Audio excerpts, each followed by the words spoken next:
Bismillah. Assalamualaikum warahmatullahi wabarakatuh. Alhamdulillahi rabbil alamin. Wassalatu wassalamu ala ashrafil anbiya'i wal mursalin wa ala alihi wa sahbihi ajma'in. Anak soleh, santri seluruhnya, ya, semoga kita tetap dalam lindungan Allah Subhanahu wa taala. Amin ya rabbal alamin. Bersyukur kita kepada Allah dengan mengucapkan alhamdulillah dan bersolawat kepada Rasulullah Muhammad sallallahu alaihi wasallam dengan ucapan Allahumma salli ala sayyidina Muhammad wa ala ali sayyidina Muhammad. Pada minggu sebelumnya kita telah belajar tentang akhlak terpuji, ya, akhlak terpuji terhadap sesama manusia.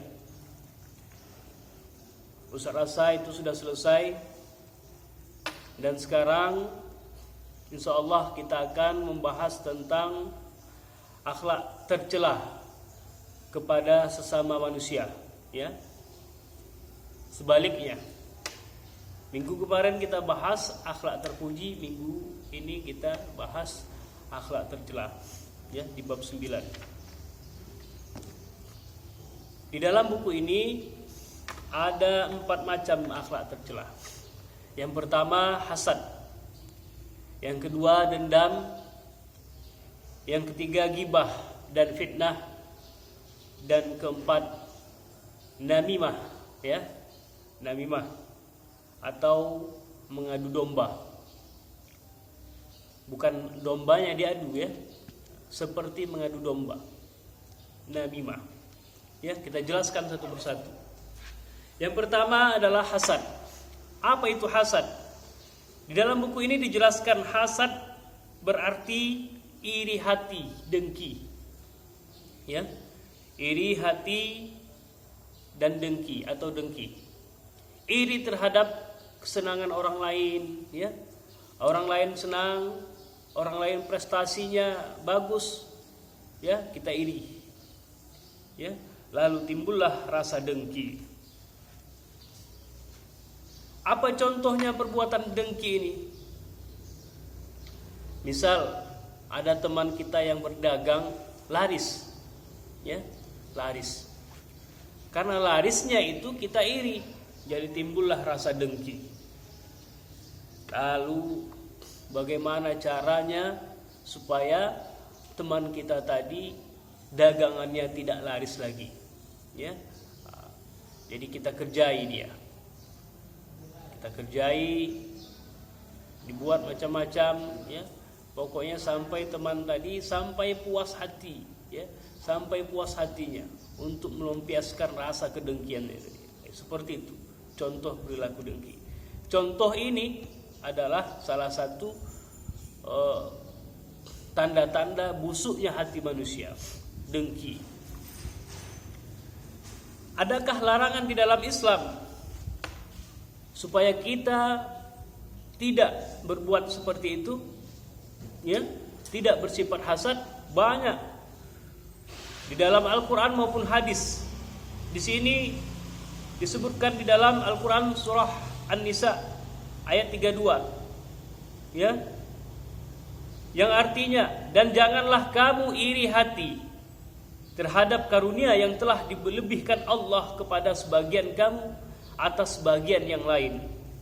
Karena bagi laki-laki ada bagian dari apa yang mereka usahakan, dan bagi perempuan pun ada bagian dari apa yang mereka usahakan.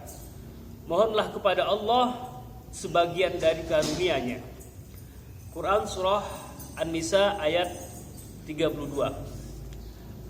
Banyak, ya, banyak larangan agar kita tidak bersifat hasad ini.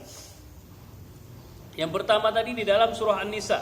Yang kedua di dalam hadis riwayat Abu Daud nomor hadis 4257, ya, yang artinya jagalah dirimu dari hasad, Karena sesungguhnya hasad itu merusak kebaikan. Sebagaimana api yang memakan kayu bakar, bagaikan. Coba bayangkan, api yang memakan kayu bakar, ya, habis kayu bakarnya tadi dimakan sama api. Begitulah, ya, hasad memakan kebaikan antum sekalian. Apapun kebaikan antum, sholat malam setiap malamnya, puasa di bulan Ramadan sebulan penuh, bersedekah, tetapi kalau antum mempunyai sifat hasad, sifat dengki ini, niscaya kebaikan-kebaikan, amalia-amalia yang baik yang antum lakukan itu akan dimakan oleh sifat dengki ini. Sebagaimana diumpamakan di dalam hadis tadi, ya, bagaikan api yang memakan kayu bakar. Mudah-mudahan kita semua dijauhkan Allah dari sifat dengki tersebut. Amin ya rabbal alamin. Dampak negatif. Apa dampak negatifnya perbuatan hasad ini, Ustaz? Banyak sekali. Baik itu untuk diri kita maupun untuk orang lain. Seperti yang dicontohkan tadi. Untuk diri kita, bertambah kotor hati kita, bertambah kotor hati kita. Orang lain apa? Orang lain yang kita dengkikan tadi, ya celakalah atas dia. Ya, kita telah mencelakai orang lain celaka gara-gara kita. Dia jualan laris, kita ganggu jualannya, lalu jualannya nggak laku lagi. Itu celaka. Siapa yang mencelakakannya? Kita. Makin banyaklah dosa kita gara-gara hati kita yang kotor sedikit tadi, lalu kita aplikasikan dalam perbuatan sehingga menimbulkan kerusakan pada orang lain, menimbulkan kerugian pada orang lain, ya, menimbulkan dampak negatif pada orang lain, maka insya Allah nerakalah bagian kita. Jangan, ya, jangan. Banyak dampak negatifnya bagi orang lain. Ya, itu hasad. Yang pertama hasad. Yang kedua dendam. Dendam sudah jelas, ya. Dendam itu efeknya adalah membalas. Ada istilah dendam tidak Ustaz, tapi balasan tetap. Misalkan ada kawan pernah menjahili kita, ya. Ada tetangga pernah berbuat salah sama kita, ya. Seharusnya apa? Seharusnya kita maafkan. Jangan kita simpan di dalam hati. Kalau kita simpan di dalam hati kesalahan-kesalahan orang lain terhadap kita, maka disitulah yang dinamakan dendam. Itulah yang dinamakan dendam. Ketika kita sudah simpan itu, rasa itu, pasti ada muncul keinginan untuk membalas, ya, kesalahan-kesalahan orang lain terhadap kita tadi. Ada keinginan. Nah, itu di dalam istilahnya itu balas dendam. Balas dendam. Contoh perbuatan dendam banyak. Di dalam buku ini banyak pembalasan yang lebih ringan. Misalkan disakiti secara fisik dibalas dengan perkataan yang buruk. Seperti itu. Dendam. Ada kawan pernah menyakiti fisik kita, lalu kita balas, suatu saat kita balas seperti itu. Ya. Adakah larangan bersifat dendam ini, Ustaz? Banyak di dalam Al-Qur'an, ya. Surat An-Nahl, lihat di buku antum halaman 139. Di dalam Al-Qur'an surah Asy-Syu'ara, ya. Ayat 40. Yang artinya, dan balasan suatu kejahatan adalah kejahatan yang setimpal. Tetapi barang siapa yang memaafkan dan berbuat baik kepada orang yang berbuat jahat, maka pahalanya dari Allah. Sungguh dia tidak menyukai orang-orang yang zalim. Jadi bagaimana ketika kita sudah diperlakukan semena-mena, Ustaz, dizolimi, ya, seperti itu, dizolimi kita. Dibully, ya. Ini tren-tren anak sekarang dibully. Apa arti bulian itu entah apa entah. Pokoknya kalau mengejek sedikit bully. Kalau bercanda sedikit bully. Semua dilaporkan. Kawannya bercanda sedikit bully. Ya. Padahal arti bully itu lain. daripada yang kalian maksud selama ini. Ya. Misalkan kita pernah dizolimi oleh teman kita atau oleh orang lain, bagaimanakah sikap kita seharusnya, Ustaz? Di dalam Al-Quran surah Asy-Syu'ara ini dijelaskan bahwasanya memaafkan lebih baik daripada membalas dendam, seperti itu. Memaafkan lebih baik daripada membalas perlakuan mereka terhadap kita, membalas kezoliman mereka terhadap kita. Lebih baik memaafkan karena langsung pahalanya dari Allah. Ya. Jadi di dalam buku ini intinya kita harus saling memaafkan. Apalagi di bulan Ramadan yang penuh berkah ini, kalau ada kesalahan-kesalahan teman antum, kesalahan-kesalahan teman antum di perumahan, ya, kesalahan-kesalahan tetangga-tetangga antum, maafkan lebih baik lagi daripada mengingat-ingat atau menyimpan-nyimpan kesalahan mereka itu, atau bahkan membalasnya suatu saat nanti. Jangan. Ya.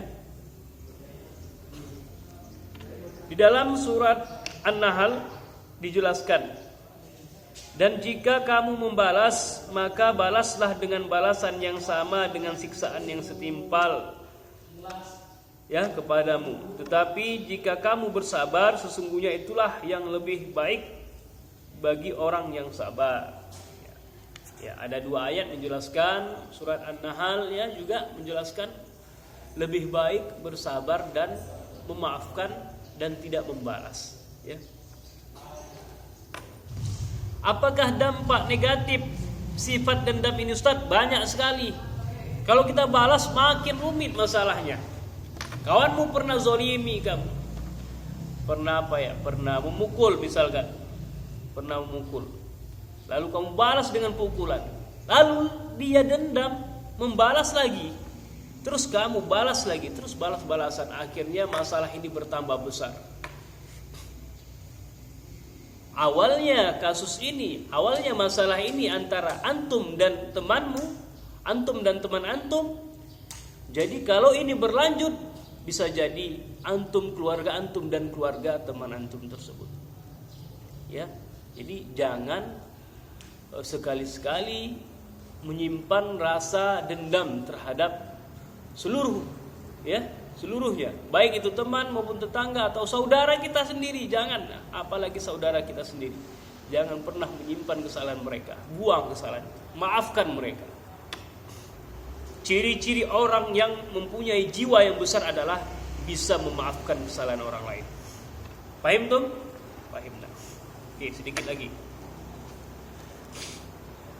Yang ketiga, gibah dan fitnah. Ini bahaya.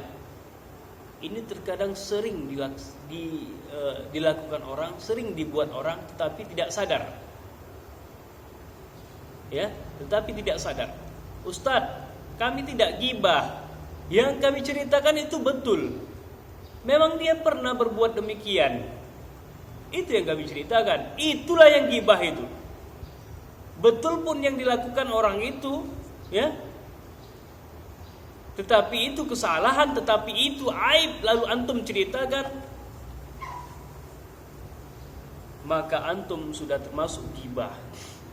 Jadi fitnah gimana, Ustaz? Fitnah itu mengada-ngada. Yang tidak dilakukan orang, yang tidak dibuat orang, itu antum ceritakan, antum buat-buat ceritanya. Itu fitnah. Fitnah lebih kejam daripada pembunuhan. Di sini dijelaskan larangan gibah. Dan janganlah ada di antara kamu yang menggunjing sebagian yang lain. Apakah ada di antara kamu yang suka memakan daging saudaranya yang sudah mati? Tentu kamu merasa jijik. Pada ayat di atas Allah bertanya, apakah ada di antara antum-antum sekalian yang suka memakan daging saudaranya yang telah mati alias bangkai? Tentu antum menjawabnya tidak ada. Jawaban saja tidak ada. Tetapi dalam keseharian kita bagaimana? Perlu kita koreksi diri, perlu kita introspeksi diri. Kita cek kembali, pernahkah kita berbuat seperti itu? Kalau pernah, memohon maaflah, memohon ampunlah kepada Allah. Ya, memohon maaflah kepada orang yang kita gibahkan tersebut. Kalau pernah kita berbuat seperti itu, mumpung masih di bulan suci, di bulan yang penuh maghfirah, yang penuh ampunan, banyak-banyaklah minta ampun kepada Allah kalau pernah berbuat gibah dan fitnah, dan minta maaf kepada orang yang telah digibahkan tadi. Ya, itu. Kalau tidak, hukumannya adalah seperti antum memakan bangkai saudara antum sendiri. Sangat jijik sekali. Bangkai hewan pun jijik kita. Bangkai ikan. Bangkai maksudnya makanan yang sudah busuk. Daging ayam yang sudah kita masak dan itu sudah busuk, itu pun jijik kita. Kon lagi bangkai manusia. Ya, sangat jijik perbuatan itu. Digambarkan seperti itu supaya antum merasa jijik apabila antum menggibah teman-teman antum, menggibah saudara-saudara antum, ya, supaya antum merasa jijik. Jadi mudah-mudahan kita merasa jijik, ya, apabila ingin melakukan gibah atau fitnah tersebut. Mudah-mudahan juga Allah melindungi kita dari perbuatan buruk tersebut. Selanjutnya, namimah. Apa namimah itu? Namimah itu berarti mengadu domba. Ya, sebagaimana yang dijelaskan pertama tadi, bukan domba itu diadu, ya. Tapi ini ibarat saja, nah. Ini analogi saja. Mengadu domba itu seperti kita mengadu domba. Kita adu orang lain, kita adu teman kita A misalkan, teman kita yang A kita adu dengan B. Kita katakan kepada teman kita yang A tadi hal-hal yang buruk, ya, hal-hal yang buruk berkenaan dengan teman kita si B. Dan begitu pula sebaliknya, kita katakan kepada teman kita si B tentang hal-hal yang buruk yang berkenaan tentang si A. Kita adu, kita bilang, hai A, si B tadi ngejek-ngejek kamu dari belakang lo. Apa diejeknya? Diejeknya orang tua kamu. Oh ya. Oh ya. Marah si A. Dendam. Hei B, si A tadi dia ngejek-ngejek antum dari belakang. Ya. Dia ngejek-ngejek ayah antum, orang tua antum. Dia ngejek-ngejek suku antum. Wah, seperti itu misalkan. Nah, itu lebih parah lagi, ya, kalau udah kesukuan itu. Ngejek-ngejek antum, dibilangnya antum pesek, ya, dibilangnya antum hitam. Nah, seperti itu. Diadu domba. Jadi antara A dan B ini sudah punya dendam, sudah punya rasa marah. Pasti nanti apabila si A berjumpa dan si B, pasti terjadi bentrokan, pasti terjadi perselisihan. Inilah yang dikehendaki oleh orang yang mengadu domba. Seperti Belanda pada zaman dahulu, diadunya antara umat Islam yang satu dengan umat Islam yang lain, diadunya supaya hancur umat Islam. Sudah hancur umat Islam, maka Belanda dengan leluasa menjajah negara kita dahulu. Ya, seperti itu. Itu contohnya. Dampak negatif sifat namimah banyak sekali, Ustaz. Ya. Di dalam hadis riwayat Bukhari, la yadkhulul jannata qattatun, tidak akan masuk ke jannah orang yang mengadu domba. Hukumannya tidak masuk surga orang yang tukang adu domba, ya. Hati-hati antum. Jika pernah melakukannya, maka bertobatlah kepada Allah, ya. Di sini jelas di poin 4 ini ada larangan tentang namimah, ya. Quran surah Al-Hujurat. Ya ayyuhalladzina amanu in ja'akum fasikum binaba'in fatabayyanu an tusibu qauman bijahalatin fatusbihu ala ma fa'altum nadimin. Yang artinya, wahai orang-orang yang beriman, jika seseorang yang fasik datang kepadamu membawa suatu berita, maka telitilah kebenarannya, agar kamu tidak mencelakakan suatu kaum karena kebodohan, karena kecerobohan, yang akhirnya kamu menyesali perbuatanmu itu. Ya. Jadi kalau ada orang yang mengadu domba antum, ya, menceritakan kejelekan-kejelekan teman antum kepada antum untuk mengasut, mengasut ya, diasut namanya, mengadu domba supaya antum marah kepada teman antum, maka teliti dulu berita itu, cek dulu apa iya, panggil dulu.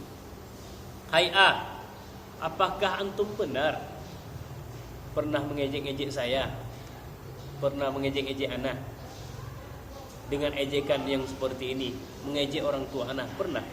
Dari belakang pernah? Kemarin pernah? Ya, tanya betul-betul.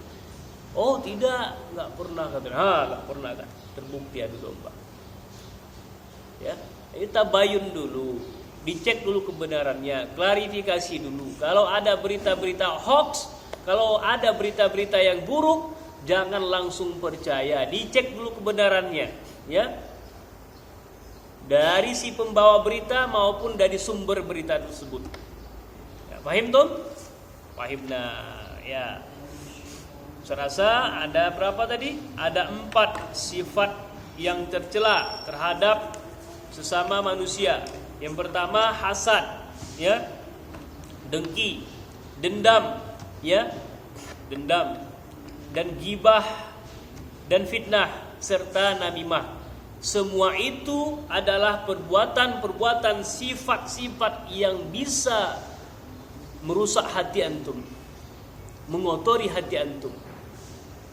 Maka ketahuilah, di dalam tubuh manusia itu ada segumpal daging. Apabila daging itu rusak, maka rusaklah seluruh tubuh. Apabila daging itu baik, maka baiklah seluruh tubuhmu itu. Ketahuilah, daging itu adalah hati. Maka jagalah hatimu, ya. Jagalah hatimu dari sifat-sifat tercela ini, dari keempat macam sifat tercela ini, supaya hatimu tidak kotor, supaya hatimu tidak rusak. Kalau hatimu sudah rusak, maka tubuhmu, seluruh tubuhmu juga akan rusak. Paham tuh? Ustaz rasa demikian yang Ustaz dapat sampaikan. Mohon maaf atas segala kekurangan. Assalamualaikum warahmatullahi wabarakatuh.